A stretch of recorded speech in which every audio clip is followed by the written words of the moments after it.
ॐ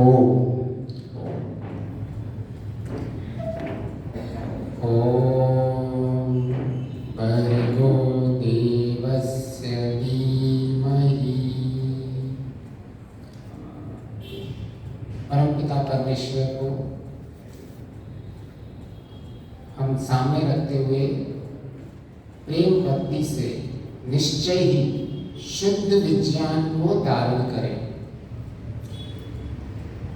तो हमारा क्रम चल रहा है कि हमारे जीवन का लक्ष्य क्या है और उस लक्ष्य को कैसे हासिल कर सकते हैं। तो हमारा जितना भी पीछे का हमारे कंटिन्यूशन चल रहा है, तो उसमें एक मुख्य चीज थी कि जब भी हमारा लक्ष्य होता है, हमारा एक पर्पस होता है लाइफ का, उस पर्पस के पीछे एक प्रोसेस होती है, फिर हम उस प्रोसेस को प्रैक्टिस में लाते हैं।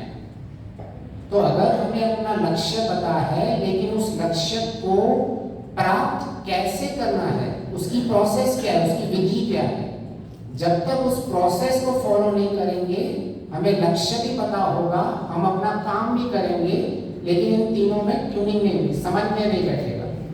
हमें अपने लक्ष्य की जिस मकाम पे प्राप्ति करना चाहते हैं वह हमें प्राप्त नहीं हो सकता। तो हमारे शास्त्रों में विधि की बताई गई है कि वो प्रोसेस क्या है। तो प्रोसेस है कि किसी भी ज्ञान को प्राप्त करने का हमें पहले श्रवण में भी फिर दो कैटेगरी बताई गई है कि आप उसको क्रम से पढ़ें। किसी का भी स्वाध्याय होना चाहिए, वो क्रम से होना चाहिए और वो पूर्ण होना चाहिए। आप एक छोटी सी चीज को लें, एक छोटे से टॉपिक को लें, उस छोटे से टॉपिक को आप क्रम से पढ़ें और पूर्ण तक लेके जाएं। और फिर आया था, हमने पढ़ा था कि उसको फिर चिंतन, मनन, निधिध्यासन और साक्षात्कार करना चाहिए। ये प्रोसेस दी हुई है। ज्ञान सब लोग बांट रहे हैं समाज में, ज्ञान की कमी नहीं है, लेकिन कोई भी उस प्रोसेस की बात नहीं करता है, फिर प्रोसेस के बाद प्रैक्टिस की बात नहीं करते हैं। तो जब भी हम ज्ञान की बात करेंगे तो उसमें तीन चीज होती हैं। एक होता है जानकारी, एक होता है ज्ञान और तीसरा होता है तत्व ज्ञान। Information, knowledge and wisdom. तो हमें ये मेक श्योर करना चाहिए कि हम इन तीन चीजों में से कौन सी कैटेगरी में हैं। क्या हम जानकारी को प्राप्त कर रहे हैं, या हम ज्ञान को प्राप्त कर रहे हैं, या हम तत्व ज्ञान को प्राप्त कर रहे हैं। तो प्रायः हम किसी जानकारी लेवल पे होते हैं या साधारण ज्ञान लेवल पे होते हैं, लेकिन हम अपने आप को उस कैटेगरी में लेके जाते हैं कि हम तत्व ज्ञान कर चुके हैं। तो हम उसी प्रोसेस को फॉलो करेंगे कि हम ज्ञान प्राप्त करेंगे, थोड़ा सा प्राप्त करेंगे, लेकिन उसको क्रम से और पूर्ण से प्राप्त करेंगे। तो हमारा टॉपिक है दुख। दुख के कारण क्या है, उनको अगर हम पता लगा दें तो हम दुख को हटा सकते हैं। सुख अगर प्राप्ति करनी है तो सुख को उपाय क्या है, उनको कैसे प्राप्त कर सकते हैं। तो अभी तक हमने क्रम से ले लेंगे, हम थोड़ा उसका पीछे में संक्षिप्त में ले लेंगे। तो दुख और सुख, तो दुख की परिभाषा थी जो प्रतिकूल संवेदना होती है, जो हम जिससे हम प्रतिकूलताएं हमें होती हैं उसे हम दुख कहते हैं। बाधना लक्षण, हमें बाधाएं होती हैं जिससे कष्ट होते हैं, इनको हम दुख की परिभाषा में लेके आते हैं। सुख को हमने वर्गीकरण किया था, किसको याद है कितने तरह के सुख होते हैं।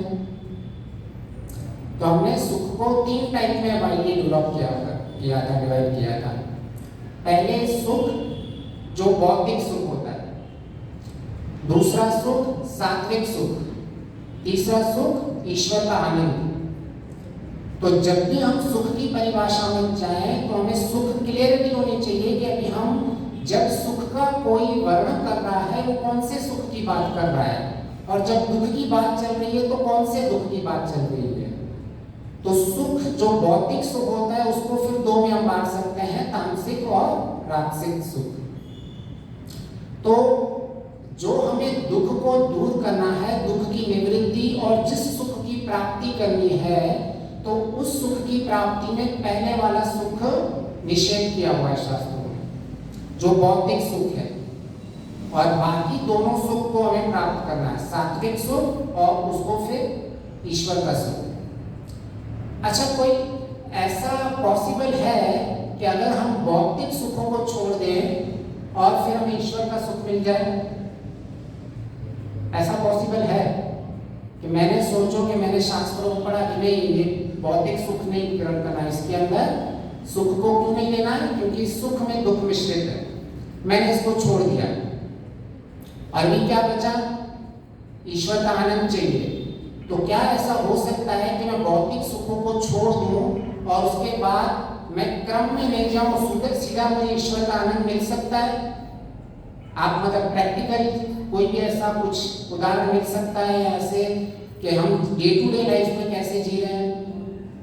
ऐसी अभी पॉसिबिलिटी है? क्या आपने कुछ ऐसा सुना हो कि जो विवेकी कैसा होता है? विवेकी की डेफिनेशन सुन के कि विवेकी क्या करता है? सब में दुख देखता है। हाँ, तो माता जी ने बहुत अच्छी बात की जो हमारा पिछला था कि दुख देखना अलग है और दुखी होना अलग बात है।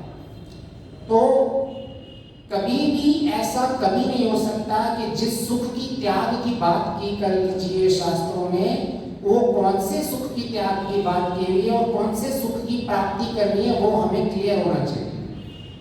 जब तक हमें वो क्लियर नहीं होगा तब तक हमारी शंकाएं चलती रहेंगी। तो अब क्लियरली है कि हाँ, भौतिक सुख है, उस सुख में दुख मिश्रित है, इसीलिए हमें उसका त्याग करना है। और उसका क्लियर है क्योंकि दुख मिश्रित है। प्योर सुख हमको कभी नहीं छोड़ना है। जिस सुख में प्योरिटी है हमें उसको कभी नहीं छोड़ना है। शास्त्र उसको कहीं भी उसकी मनाही नहीं है। ऋग्वेद में तो महर्षि कहते हैं कि आप इस संसार में जियो, 3 गुना सुख प्राप्त करो संसार में जीते जीते। जिसकी मन, वाणी और कर्म ये तीनों सिंक में चलते हैं, वो 3 गुना सुख प्राप्त करता है। ऋग्वेद का है। तो वेद कहता है आपको इस संसार में सुख में जीना है, लेकिन सुख कौन सा चाहिए उसको वेल डिफाइन कर दो, कंफ्यूज नहीं होने का। प्राय हम इस दुख और सुख की परिभाषा में ही कंफ्यूज हो जाते हैं जब इस संसार में रहते हैं। और पतंजलि ऋषि तो योग में, दर्शन में कई बार ये बता चुके हैं, कई जगह उनको वर्णन किया हुआ है कि किस तरह से हम प्रसन्न चित्त रख सकते हैं अपने आप को। तो जो सुख हमें प्राप्त करना है, सात्विक सुख, उसकी परिभाषा क्या आएगी? शांति, कि मुझे आंतरिक शांति चाहिए, वो भी एक सुख की परिभाषा है। तो उसको नहीं हटाना है हमें। दूसरी, प्रसन्न चित्त, हमें चित्त हमेशा प्रसन्नता रहना चाहिए। चित्त सात्विक चित्त हो, वो भी एक सुख की स्थिति है। तीसरा, एकाग्र चित्त, वो भी एक सुख की स्थिति है। चौथा है संतोष युक्त चित्त। तो ये सब सुख हमें प्राप्त करने ही हैं। जब तक चित्त की स्थिति इन सब सुखों से नहीं होके गुजरती, हमें ईश्वर का सुख कभी नहीं मिल सकता। तभी ही हमारा चित्त वृत्ति निरोध हो सकता है, अगर हम ये आंतरिक सुख को प्राप्त करेंगे तो जो भी हम शास्त्र जो कहना चाहता है उनको डेप्थ में समझें। हमें जिस सुख को त्याग करना है वो सुख है भौतिक सुख। बाकी जो भी इस लेवल के सुख है हमें सारे इस जीवन में प्राप्त करने हैं और आगे बढ़ना है। कहीं हमें वो सुख को नहीं छूटना चाहिए, हमारा आंतरिक सुख। उस सुख में हमेशा हमारी गति रहनी चाहिए। तो हमने ये अब तक कवर कर दिया है कि हम सुख और दुख की परिभाषाओं को क्लियर कर दें। ऐसा नहीं कि जिस सुख को हमें पाना है हम उसी सुख को छोड़ दें, ऐसा कभी नहीं शास्त्र निर्देश देता है। फिर आता है, ठीक है, ये दुख की परिभाषा हमें पता चल गई, सुख की परिभाषा को हमने 3 में वर्गीकरण भी कर लिया। और उस दुख का कारण क्या है? तो दुख का कारण आता है कि संयोग, और उसमें भी डीप में जाएंगे तो संयोग का कारण है अविद्या। अविद्या कह लीजिए, अज्ञान कह लीजिए, अविवेक कह लीजिए, अशुद्ध अंतःकरण कह लीजिए, रजोगुण तमोगुण कह लीजिए प्रधान, ये सब जो है दुख के कारण है। फिर सुख का उपाय क्या है? सुख का उपाय है विवेक ख्याति, अविक्लव विवेक ख्याति मीन्स ज्ञान, विद्या, शुद्ध अंतःकरण, सत्वगुण प्रधानता, कोई भी हम इनमें से किसी भी शब्द का प्रयोग कर सकते हैं जब हम प्रारंभिक लेवल पे हैं। तो हमें दुख की परिभाषा मिल गई, हमें सुख की परिभाषा मिल गई, हमें एक दुख का कारण मिल गया और हमें एक सुख के उपाय मिल गए कि मुझे अगर जीवन में सुखी होना है तो और दुख को हटाना है तो मुझे दो चीज करनी पड़ेगी, अविद्या का नाश और विद्या की वृद्धि करनी पड़ेगी। अभी प्रश्न ये आता है कि हमें जीवन में दुख की निवृत्ति चाहिए या सुख की प्राप्ति चाहिए? कोई बता सकता है? जी। दुख की निवृत्ति ही सुख की प्राप्ति है। अच्छा, दुख की निवृत्ति ही सुख की प्राप्ति है, एक परिभाषा ये है। दोनों चाहिए। नहीं, आप क्या चाहते हो जीवन में? दोनों चाहिए। दोनों चाहिए, दुख की निवृत्ति भी करनी है और सुख की प्राप्ति भी करनी है। ओके, तो हम अगर प्रैक्टिकल इस जितना भी ये जो सेशंस लेंगे इसको हम प्रैक्टिकल रखने की कोशिश करेंगे, जो भी अभी तक भी हमने इसको प्रैक्टिकल ही रखा है। तो हम जितने भी सवेरे से उठ के कार्य करते हैं, हम सवेरे सवेरे ब्रश करते हैं, वो क्यों करते हैं? उठ के उसमें दुख की निवृत्ति होती है, सुख की प्राप्ति होती है।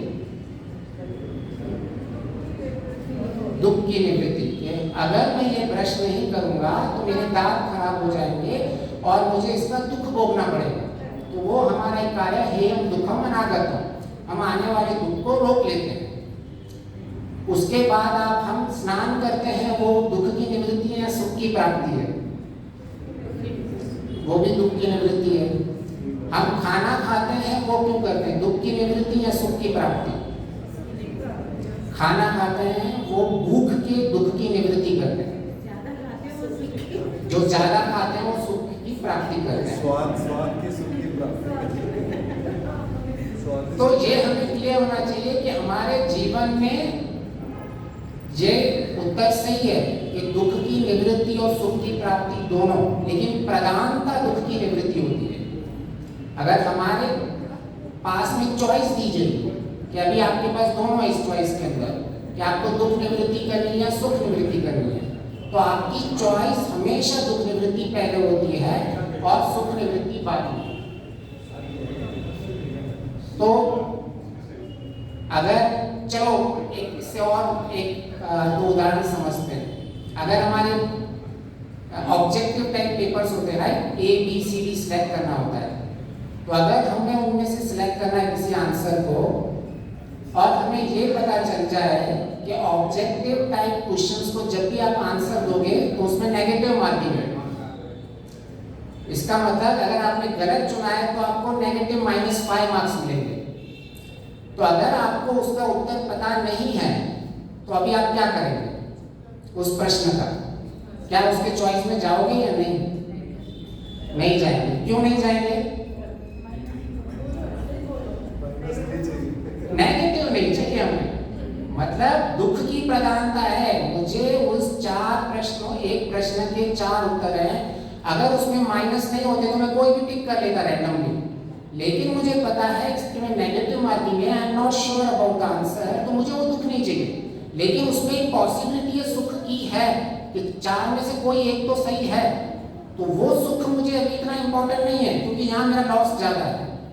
तो हमारी जो भी गतिविधियां होती हैं उन सब गतिविधियों में अगर दुख और सुख दोनों साथ में मिले हुए हो तो हमारी प्रधानता दुख निवृत्ति होती है।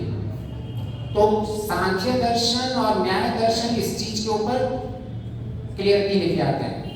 लेकिन कुछ लोग क्या करते हैं, इसी को ही समझते हैं कि यही लक्ष्य है कि दुख की निवृत्ति करना। क्यों? क्योंकि दर्शनों में सांख्य और न्याय इस इंक्लिनेशन में जाते हैं, लेकिन वहां ऋषि का यह महत्व नहीं कि सिर्फ आपका लक्ष्य दुख निवृत्ति है, प्रधानता हमारी सुख की निवृत्ति है। महर्षि ने, दयानंद महर्षि ने मोक्ष की परिभाषा बहुत ही क्लियर कर दी है, दुख की निवृत्ति और सुख की प्राप्ति। लेकिन जो लोग कहते हैं कि नहीं हमारा लक्ष्य केवल दुख की निवृत्ति है, वो सांख्य और न्याय दर्शन की आधी अधूरी बातें समझ के ऐसा कहते हैं। लेकिन ऋषियों का वहां ऐसा कहीं भी इंटेंशन नहीं कि निवृत्ति। लेकिन क्योंकि हमारी दुख की निवृत्ति प्रधानता रहती है तो ऋषियों ने वहां फोकस ज्यादा किया, और वो सही भी है। जिसमें हमारी प्राधान्यता ज्यादा है तो why not we work on more on that direction, और ऋषि भी वही कह रहे हैं। लेकिन केवल उसका मतलब यही नहीं है कि हमें दुख की निवृत्ति है। तो यहाँ बहुत अच्छे अच्छे लोगों को यहाँ कंफ्यूजन में फंस जाते हैं कि आखिर हमें चाहिए क्या जीवन के अंदर। और कई बार इस प्रश्न के उत्तर में आइदर आंसर आता है दुख की निवृत्ति, या आंसर आता है सुख की प्राप्ति, या आंसर आता है दोनों। इसका मुख्य मतलब मेन आंसर है दुख की प्रधानता होती है सुख के कंपेयर में। तो हमारा अभी सुख और दुख में क्लियर हो गया कि सुख की प्राप्ति, सुख की प्राप्ति, दुख की निवृत्ति। और जब भी ये दोनों होंगे तो हमारा उत्तर होगा दुख की निवृत्ति, अगर कहीं भी ये दोनों होंगे। तो हमें इन सब में कंफ्यूज नहीं होता है। अभी कंफ्यूजन का कारण क्यों होता है? क्योंकि हम कोई भी चीज प्रोसेस फॉलो नहीं करते हैं। उस प्रोसेस के कारण हमारे जीवन में बहुत सारे कंफ्यूजन आ जाते हैं। हम इंडिविजुअल डॉट्स को अच्छी तरह से देख पाते हैं, लेकिन डॉट्स को जब कनेक्ट करना होता है तब हमें कंफ्यूजन पैदा हो जाते हैं। तो ये जैसे कोई दर्शनों का स्टडी कर रहा है, उपनिषद पढ़ रहा है, वेद पढ़ रहा है, तो नॉर्मली जब हम दर्शन पढ़ते हैं तो हम सबसे पहले क्या पढ़ते हैं? योग दर्शन, राइट? और वो बहुत प्रचलित भी है। लेकिन ऋषि ने अलग ही क्रम कहा था। ऋषि ने सबसे पहले कहा है मीमांसा दर्शन, फिर कहा है न्याय दर्शन, फिर कहा है वैशेषिक दर्शन, चौथे नंबर में क्रम में आता है योग दर्शन, उसके बाद सांख्य और उसके बाद वेदांत आता है। लेकिन हम प्राय क्या करते हैं, हमें योग दर्शन को एक बार पढ़ने के बाद हमें लगता है मेरा लक्ष्य सिर्फ योग दर्शन पढ़ने से ही मिल जाएगा, केवल इतने से ही हो जाएगा। लेकिन ऋषि ने स्पष्ट बताया हुआ है, ये विधि बताई है। इसका मतलब ये नहीं कि जो पहले योग दर्शन पढ़ा वो गलत कर रहा है, उसको कुछ ना कुछ लक्ष्य प्राप्त होगा। लेकिन हमारा यह लक्ष्य है पूर्णता। पूर्णता कैसे मिलेगी मुझे? तो पूर्णता केवल ये एक दर्शन कभी पूर्णता नहीं लेके आ सकता। अगर ऋषि कहता है ये क्रम, तो हमें क्रम में ही जाना चाहिए। हाँ, हम पहले पढ़ के और बाकी सारे को हम क्रम में लेके आ सकते हैं, लेकिन विधि ये है, जिसको पूर्ण ज्ञान चाहिए उसको इस विधि से जाना पड़ेगा, नहीं तो कहीं ना कहीं अटक जाएगा। तो क्यों ऐसा मीमांसा दर्शन में लिखा हुआ है कि सबसे पहले मीमांसा दर्शन पढ़ना चाहिए? क्योंकि उसमें सबसे पहले चाबी दी गई है कि दर्शनों को पढ़ना कैसे चाहिए, उसकी चाबी उस मीमांसा दर्शन में दी गई है। वरना हम प्राय बहुत कुछ पढ़ते रहते हैं, लेकिन हमें वो संतोष नहीं आता है। हम उस कैटेगरी में नहीं पहुंच पाते हैं कि मैंने जितना पढ़ा है वो अभी उससे मैं पूरा संतुष्ट हूँ। क्यों? क्योंकि हमने प्रोसेस को फॉलो नहीं किया है। मीमांसा दर्शन में, क्योंकि आप जब भी ज्ञान को किसी को लेते हो तो ज्ञान में कहीं एक ऋषि एक चीज कहेगा, एक ऋषि दूसरी चीज कहेगा, तीसरा ऋषि तीसरी चीज कहेगा, तो हम इन सब में समन्वय हमें प्राप्त नहीं होता है। उसका कारण यही है, हम कोई भी कुछ भी कभी भी पढ़ना स्टार्ट कर लेते हैं तो समन्वय प्राप्त नहीं होता है, तो हमारे कोई भी ज्ञान होते हैं वो ज्ञान में पूर्णता नहीं आती है। और मतलब एक तो अक्रॉस द हमारे जो डिफरेंट शास्त्र हैं उनमें समन्वय नहीं होता है, और दूसरा हम एक शास्त्र को भी लेते हैं तो उसमें भी पूर्णता नहीं होती है हमारी। जैसे किसी ने योग दर्शन में पढ़ लिया चित्तवृत्ति निरोध, तो अभी वो क्या करेगा, नहीं मुझे तो चित्तवृत्ति निरोध के लिए जीरो थॉट्स के कॉन्सेप्ट में बैठ जाता है। वो कभी नहीं सोचता है कि क्लिष्ट वृत्तियां और अक्लिष्ट वृत्तियां होती हैं। मुझे क्लिष्ट वृत्तियों में सारा का सारा कहा गया है, यहाँ अक्लिष्ट वृत्तियां मुझे तो कंटिन्यूस बढ़ाती जानी है। यह अक्लिष्ट वृत्तियां ही मुझे अपने अंतिम लक्ष्य में लेके जाएगा। लेकिन नहीं, अगर शास्त्र का पूरा पूर्णता में नहीं जाएगा, पहले के 3 सूत्र पढ़ लिए फिर कहीं लास्ट में पढ़ लिया, तो हमेशा इसमें समन्वय नहीं बिठा पाएगा। जैसे चित्तवृत्ति निरोध है, मैं किसी पहाड़ पे चला जाता हूँ तो मेरी वृत्तियां कम हो जाती हैं, लोग ऐसे कहते हैं। लेकिन क्या वो सही है वृत्तियों करने का प्रोसेस सही है कम करने का? वो बहुत सिंपल है। आप जैसे जैसे आप अपनी हाइट पे जाओगे तो वहाँ ऑक्सीजन लेवल कम हो जाती है। ऑक्सीजन लेवल कम होगी तो आपका ब्रेन एक्टिवनेस कम हो जाती है। अभी ब्रेन एक्टिव नहीं है तो चित्तवृत्तियाँ कम हो गई। लेकिन अभी आप बार बार पहाड़ पे चलते जाओगे और वहीं रहने की कोशिश करोगे और कहेंगे नहीं मेरी वृत्तियाँ तो कम हो रही है, तो वो प्रोसेस सही नहीं।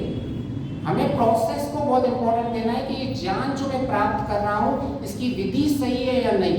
पता नहीं हम रैंडमली लाइफ को जी रहे हैं। शास्त्रों में भी हमने रैंडम जीने का तरीका कर दिया है, कभी ये कभी वो कभी ये, जो टॉपिक मिला उसके ऊपर अध्ययन शुरू हो गया। और ये क्रम वाला तो गीता सबसे ज्यादा इसकी अच्छी उदाहरण है। गीता में अर्जुन बार बार कृष्ण को कहता है, कभी तू कहता है सांख्य योग, कभी तू कहता है कर्म योग, फिर चौथे अध्याय तक पहुंचते तो फिर से बोलता है आत्म संतुष्टि प्रज्ञा, फिर से तो बुद्धि में आ गया। तो क्या कर रहा है? मुझे मोहित कर रहा है, तूने मुझे कंफ्यूज करके रखा है कृष्ण। तो इवन अर्जुन भी कंफ्यूज था अगर उसने पूर्ण जब तक गीता का ज्ञान नहीं मिला था। फिर से थोड़ा आगे बढ़ता है तो फिर से अर्जुन कंफ्यूज होता है, कभी बोलता है कर्म योग, कभी बोलता है कर्म संन्यास। तुम्हें एक चीज बता कि कर्म योग करूं या कर्म संन्यास करूं, मैं दोनों नहीं कर सकता। फिर से अर्जुन कंफ्यूज। तो जब तक गीता भी उसने क्रम से पढ़ी नहीं है और गीता पूर्ण तक नहीं जाएगी तब तक वो हर एक इंसान भी कंफ्यूज ही रहेगा। अगर कोई गीता भी स्टार्ट करता है मतलब इसका पूरा उदाहरण खुद बोलता है अर्जुन कि हे कृष्ण मैं मोहित हो रहा हूं, तो क्या कह रहा है मुझे समझ में नहीं आ रहा। तो अगर हमारा ज्ञान पूर्ण नहीं होगा तो जितना ज्ञान है वह ज्ञान भी हमें गलत मार्ग पे लेके जा सकता है, क्योंकि उसमें पूर्णता नहीं है। क्योंकि जितने भी हम बाहर के कर्म करते हैं उस बाहर के कर्म के पीछे हमारा आंतरिक एक चीज चलती रहती है, उसमें समन्वय नहीं होगा तो हमारे बाहर का कोई भी नहीं काम होगा सही ढंग से। जैसे कर्तव्य कर्म गीता में आता है, कर्म योग आता है, स्वधर्म आता है, वो सबसे बेस्ट पार्ट है गीता का। लेकिन उसमें अगर हमने थोड़ी सी भी गलती कर दी समझने में तो सबसे वर्स्ट पार्ट है गीता का। सबसे वर्स्ट अगर किसी ने उसको समझने में गलती कर दी तो। आपने कृष्ण की गीता सुनी है? एक कसाई की गीता भी है, इसने सुना है कसाई की गीता? कृष्ण की गीता क्या है? महाभारत में जो कृष्ण ने ज्ञान दिया है उसको कृष्ण की गीता कहते हैं। लेकिन महाभारत में यह भी वर्णन आया है कि एक कसाई ने भी बहुत सारा ज्ञान दिया हुआ है। और वो कसाई मतलब उसकी स्टोरी ऐसे आती है महाभारत में कि जब युधिष्ठिर ऋषि से पूछते हैं मुझे धर्म सिखा, फिर उसमें एक स्टोरी आती है कि एक संत था पेड़ के नीचे बैठा था, उसने वो फिर सिटी में गया, फिर उसने पूछा मुझे धर्म सीखना है, तो बोला तुझे धर्म सीखना है तो एक कसाई है धार्मिक कसाई, उससे धर्म सीख। तो उस धार्मिक कसाई की भी एक गीता है, उसको व्याध गीता कहते हैं। और क्या हम आज की दृष्टि में जो कर्म योग कर्तव्य पालन और जो स्वधर्म करते हैं उसने अगर वो उसकी गीता नहीं पढ़ी है तो हो सकता है वो कसाई के लेवल पे चल रहा हो, उसको पता ही नहीं। उस कसाई सारी गीता में क्या कहता है कि मैं पूरे अच्छे कर्म करता हूँ, मैं सत्य बोलता हूँ, उसकी बफेलो मीट की शॉप होती है उसमें जितना वर्णन था, लेकिन मैं अपने कर्तव्य का कर्म करता हूँ। कसाई बोल रहा है कि मैं मटन बेच रहा हूँ लेकिन मैं अपना कर्तव्य पालन करता हूँ और पूरा अपने स्वधर्म का पालन करता हूँ।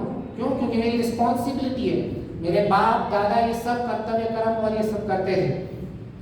अभी सोचो कि उसको कर्तव्य कर्म समझ में आया है, उसको स्वधर्म समझ में आया है, उसको बेसिक ये नहीं समझ में आया है कि जैसा अन्न वैसा मन।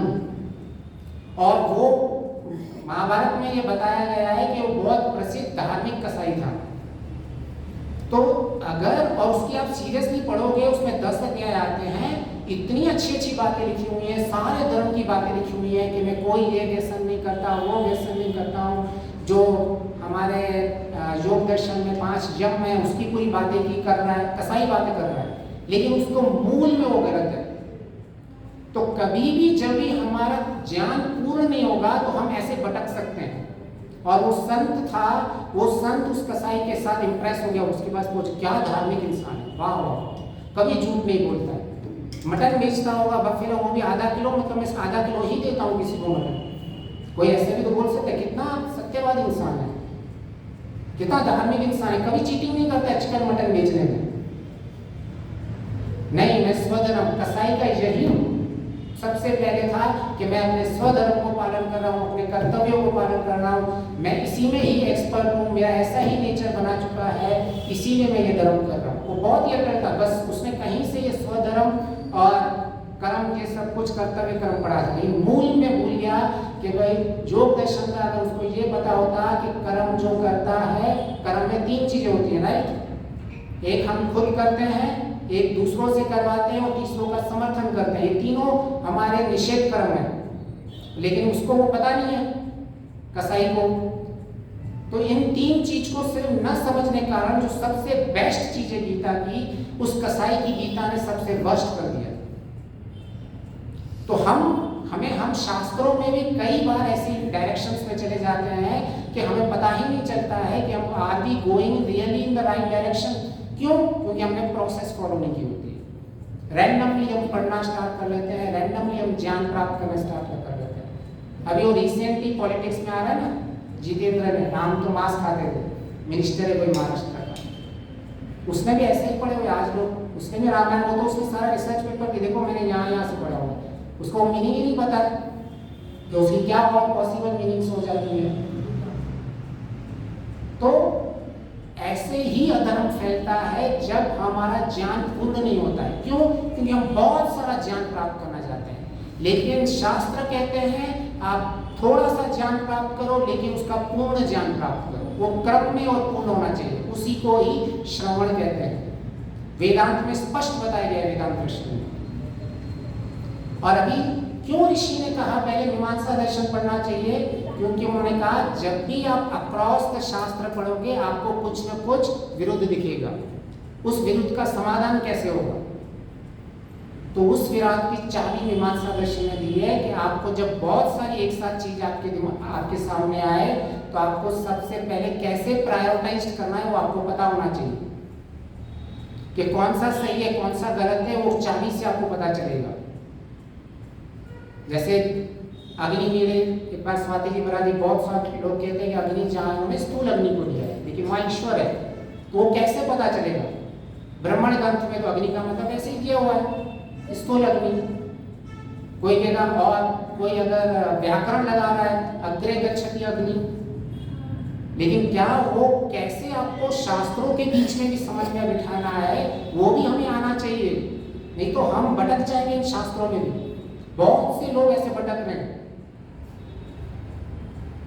तो मीमांसा दर्शन ने दिया है कि जब भी आपको ऐसे शास्त्रों में कॉन्फ्लिक्ट मिले, कॉन्फ्लिक्ट है कि भाई ये ऐसा है या ऐसा है, इसमें किसको प्राधान्यता दी जाए, तो उसमें सबसे 6 चीजें मुख्य रूप से बताई गई हैं। सबसे पहले श्रुति, जो वेद के मंत्र हैं, श्रुति को इंपॉर्टेंस देना। फिर बताया लिंग, मतलब जहाँ लक्षण जो मिलते हैं, आपके पास 2 ऑप्शन, एक जगह लक्षण मिलते हैं कि ये किसके इसके लक्षण है और ये किसकी हमें श्रुति मिल रही है, तो किसको इंपॉर्टेंस देना है। फिर तीसरा बताया है कि भाई आपके जीवन के अंदर अगर आपके सामने प्रसंग क्या चल रहा है, नहीं उससे पहले बताया कि आपका वचन क्या है, क्या ये किसी आप पुरुष का वचन है, किसी ऋषि का वचन है, तो आपको उसके हिसाब से इंपॉर्टेंस देनी है। लेकिन ऋषि का वचन है, किसी आप का वचन है, लेकिन उसके साथ आपको लिंग अलग मिल रहे हैं, तो आपको लिंग को इंपॉर्टेंस देनी है। फिर वचन के बाद कहता है कि वहाँ का संदर्भ किस चीज में डिस्कशन की चाहिए, कि व्हाट इज द कॉन्टेक्स्ट इन उस शास्त्र में। तो आपको अगर कॉन्टेक्स्ट एक चीज है कि यहाँ संदर्भ में एक चीज चल रही है, तो आपको ऋषि के वचन को इंपॉर्टेंस दिया, अगर वहाँ समझ में नहीं आ रहा है तो। फिर दिया हुआ है स्थान, स्थान मतलब क्रम, एक सूत्र एक मंत्र एक दूसरे के आगे पीछे है, तो आपको उसको इंपॉर्टेंस जब मिल रहा है तो किसको इंपॉर्टेंस देनी है। तीसरा नंबर जो आता है वो शब्दार्थ और व्याकरण होता है, लास्ट जो छठा है उसको व्याकरण की इंपॉर्टेंस दी है। हम क्या सोचते हैं कि जिसको व्याकरण आ गया वो सबसे बेस्ट हो गया। मैं उसकी निंदा नहीं कर रहा हूँ, ऐसे व्याकरण बहुत इंपॉर्टेंट है हमारे जीवन के अंदर, लेकिन व्याकरण आने के बाद भी अगर ये 5 चीजें नहीं आई तो वो हर बार अगर व्याकरण को इम्पोर्टेंस देगा, इन 5 चीजों को नहीं देगा तो वो हमेशा गलत डायरेक्शन में जाएगा। तो मीमांसा दर्शन में क्लियर लिखा हुआ है कि अगर आपको शास्त्र आगे 5 के दर्शन और पढ़ने हैं तो क्या आपके पास ये चाबी है? जब आपको न्याय दर्शन में विरोध लगेगा और ऋषि की बातों में विरोध लगेगा तो हमें ये चाबी का इस्तेमाल करना पड़ता है। कब कैसे मैं डिसीजन लूंगा कि क्या सही है। तो अगर मुझे व्याकरण कुछ कह रहा है, व्याकरण अगर अग्नि की कोई है ना परिभाषा दे रहा है, उसको तोड़ के बता रहा है, अच्छी तरह से संधि कर रहा है, लेकिन मुझे देखना पड़ेगा कि जिसका है ना मंत्रों और सूत्रों के बीच में ये कहाँ आ रहा है, इसका है ना सीक्वेंस क्या है, वो व्याकरण उस सीक्वेंस से विरुद्ध नहीं होना चाहिए। अगर वो सीक्वेंस सही है तो वो सीक्वेंस जो है वो मेरे है ना वचन से विरुद्ध नहीं होना चाहिए। अगर वो वचन सही मिल गया है किसी ऋषि का तो वो लिंग से है ना अलग नहीं होना चाहिए। अगर वो लिंग सही मिल गई है तो मुझे वो श्रुति से कॉन्ट्रैक्ट नहीं होना चाहिए। तो इन सब में कॉन्ट्राडिक्टरी कहीं नहीं होनी चाहिए। तो अगर किसी को ज्ञान प्राप्त करना है तो इन सबको कहीं ना कहीं हमें किसी चीज का सही चीज को देखना पड़ेगा, नहीं तो हम कसाई की गीता की तरफ जा सकते हैं, क्योंकि उसने पीछे की चीज छोड़ दी थी और आगे की सारी चीज पकड़ ली। योग दर्शन में भी लोग ऐसे ही करते हैं, कुछ आगे की चीज पकड़ लेते हैं, पीछे की चीज छोड़ देते हैं, पीछे की चीज पकड़ लेते हैं, बीच की चीज छोड़ देते हैं। तो जब हम दुख की परिभाषा करते हैं, सुख की परिभाषा करते हैं, और जब हम कोई सूत्र पढ़ते हैं तो हमें सूत्र में ये सब पता होना चाहिए कि जब ये 6 चीज एक साथ आएंगी तो मैं किसको इंपॉर्टेंस दूंगा। तो मुझे इतनी सारी चीजें एक साथ आ सकती हैं आपकी कि नहीं तो इतना भ्रम फैल रहा है आज समाज में कि हम उसको ठीक नहीं कर पाएंगे। सही विधि पता नहीं होगी किसी चीज की। तो कई बार तो ऐसा होता है हम योग की परिभाषा में ही उलझ जाते हैं। योग की 3 परिभाषाएं हैं, वो 3 परिभाषाओं में से पतंजलि ऋषि कौन सी योग की परिभाषा कर रहे हैं हम उसको समझ में नहीं बिठा पाते हैं। हमारे लिए योग मतलब जोड़ करते रहते हैं।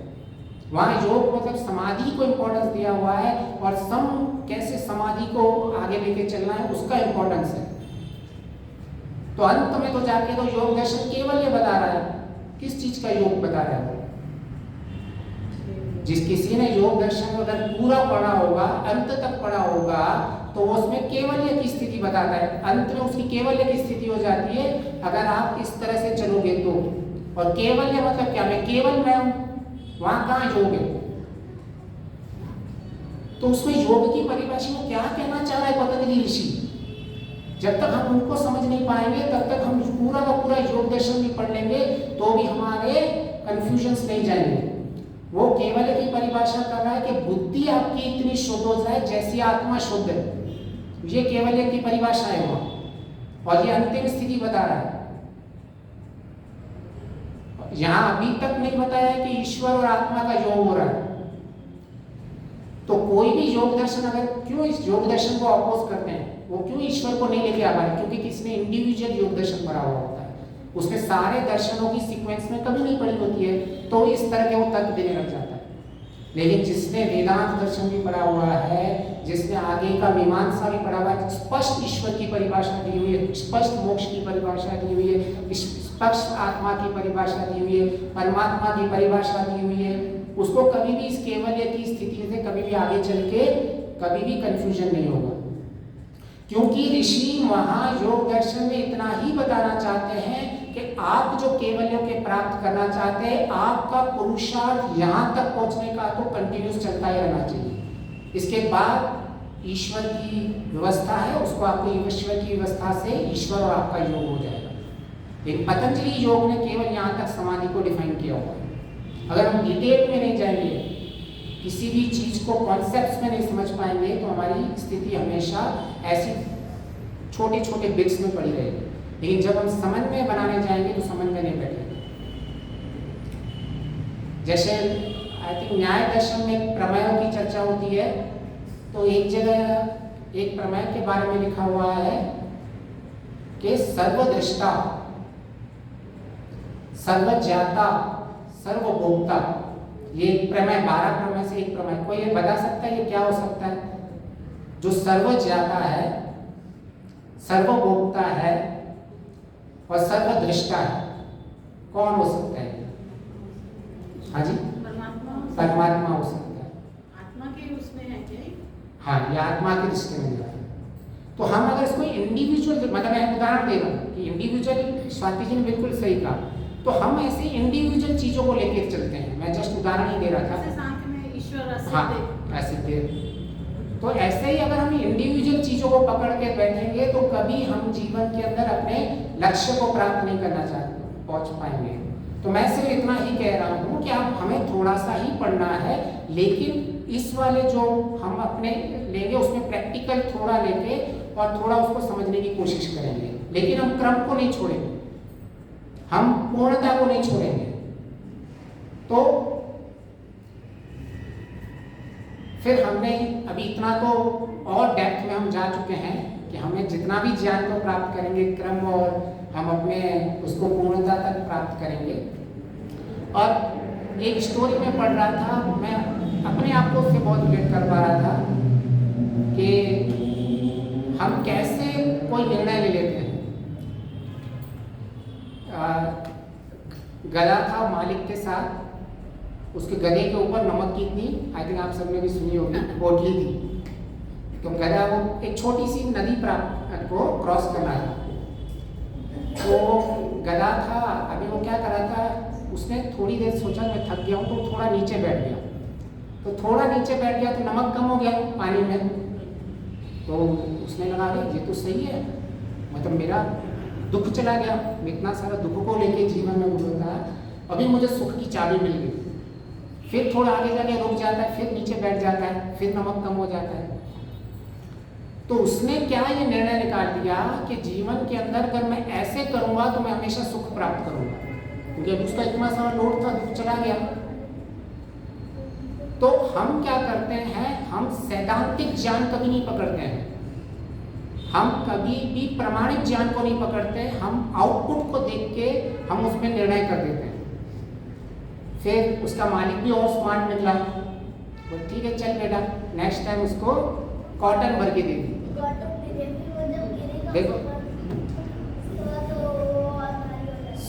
इससे हमें, मतलब मैं पर्सनली हमें कितना सीखने को मिल रहा है कि क्या हम किस डायरेक्शन में जा रहे हैं। कि हम ऐसा तो नहीं कि हम हमेशा सोच रहे हैं बाहर से हम क्या प्रमाणिक ज्ञान है, क्या सैद्धांतिक ज्ञान है।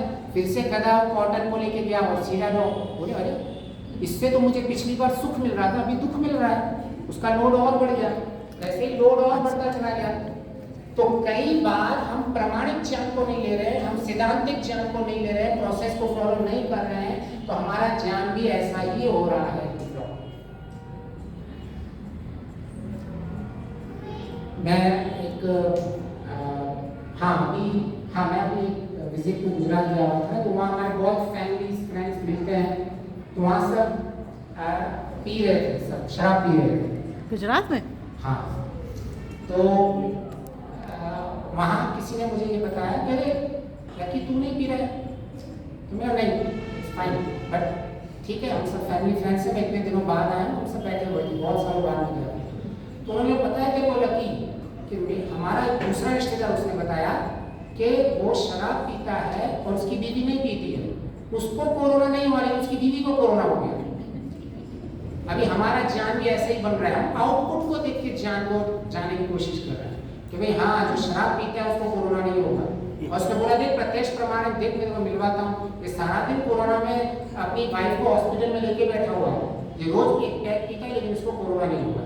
तो ऐसे ऐसे अज्ञान फैलता है जो हमको लगता है ये प्रमाणिक ज्ञान है। क्यों? क्योंकि हम सिद्धांतिक ज्ञान को नहीं पकड़ रहे हैं, हम प्रमाणिक ज्ञान को नहीं पकड़ रहे हैं। हमारे लिए सिर्फ बाहर का चीज है, जैसे ही उस कसाई ने किया है, कसाई को कर्तव्य कर्म दिखे, कसाई को कर्म योग लिखा, कसाई को स्वधर्म दिखा, ये तीनों इतनी इंपॉर्टेंट चीज है, उसने बेस को छोड़ दिया है। तो हमारे लिए भी कई बार ऐसी दृष्टि हो जाती है, और ऐसा प्रैक्टिकल है, ऐसा आपको डे टू डे लाइफ में मिलेगा।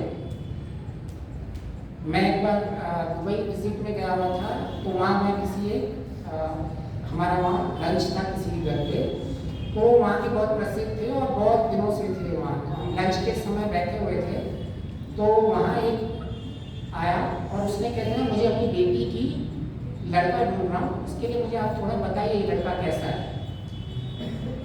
क्योंकि वो मतलब वो बोले आप इतनी इंक्वायरी क्यों कर रहे हो, पता होना चाहिए कि लड़का में कोई अवगुण तो नहीं है, कोई रिश्वत तो नहीं लेता ये वो। तो तुरंत उसने क्या कहा, अगर लेता भी है तो क्या फर्क पड़ता, वो अपनी फैमिली के लिए तो ले रहा है। ये उत्तर दिया उस इंसान। मतलब आप स्वधर्म पालन करो, कर्तव्य पालन करो किसी भी एन तरीके से, तो ऐसी बेचारी किताब नहीं बोलते, ऐसे शास्त्र हमारे नहीं बोलते, ऐसे हमारे दर्शन नहीं बोलते, ऐसे हमारे उपनिषद नहीं है, ऐसे आधा अधूरा ज्ञान लेके बहुत समाज में आपको मिलेगी। तो हम उससे बचें, हमें सिर्फ इतना ही करना है। तो इसीलिए जो सुख का कारण है, हमें कई बार लगता है कि हम इतना आगे बढ़ भी रहे हैं लेकिन हमें सुख क्यों नहीं मिल रहा है, उसका कारण यही होता है कि हमें भी लगता है कि हमने उस नमक को हटा दिया है। और यही एक सही तरीका है अपने जीवन में सुख को प्राप्त करने का। जब तक हम जीवन के अंदर, इसीलिए कहा गया है गायत्री मंत्र जब भर्गो देवस्य धीमहि कह रहा है, तो वर्ग की परिभाषा महर्षि ने क्या किया है, शुद्ध विज्ञान को धारण करो। ज्ञान, हम ज्ञान के पीछे भाग रहे हैं, जानकारी के पीछे भाग रहे हैं, लेकिन हमें विशेष ज्ञान चाहिए, वो भी शुद्ध विशेष ज्ञान। महर्षि की ये परिभाषा है गायत्री मंत्र की। फिर शुद्ध विज्ञान को उन्होंने पूर्ण से डिफाइन किया कि आपका शुद्ध विज्ञान है या नहीं, उसकी आपकी डेफिनेशन क्लियर होनी चाहिए। उसमें सबसे पहले बताया निरुपद्रवता, निर्विचलित मन होना चाहिए, निर्भयता होनी चाहिए मन के अंदर, चित्त के अंदर। आज हम ज्ञान की बहुत बातें कर रहे हैं, छोटी छोटी बात में गुस्सा आता है, छोटी छोटी बात में मन विचलित हो रहा है, लेकिन बात बड़ी बड़ी, हाँ लकी है ये प्रवचन अच्छा दे रहा है, लेकिन बाहर यहाँ से जाएगा चिल्लाना लगाना शुरू कर देगा, हाँ मैं ज्ञानी हूँ, मैं अपने आप को ज्ञानी मानने लगा।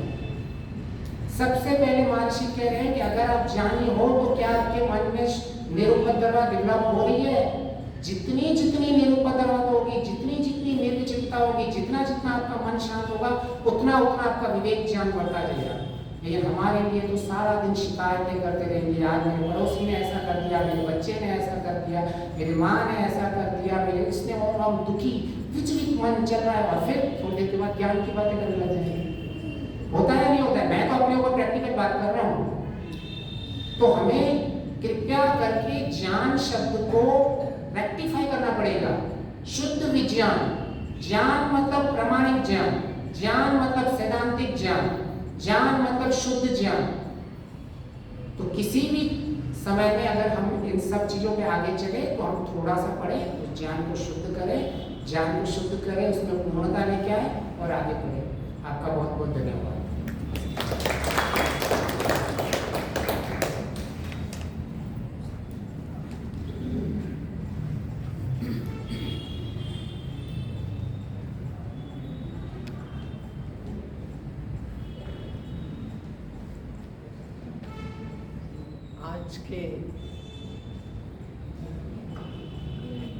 आज के इस साप्ताहिक सत्संग में सबका अभिवादन करते हुए सादर नमस्ते।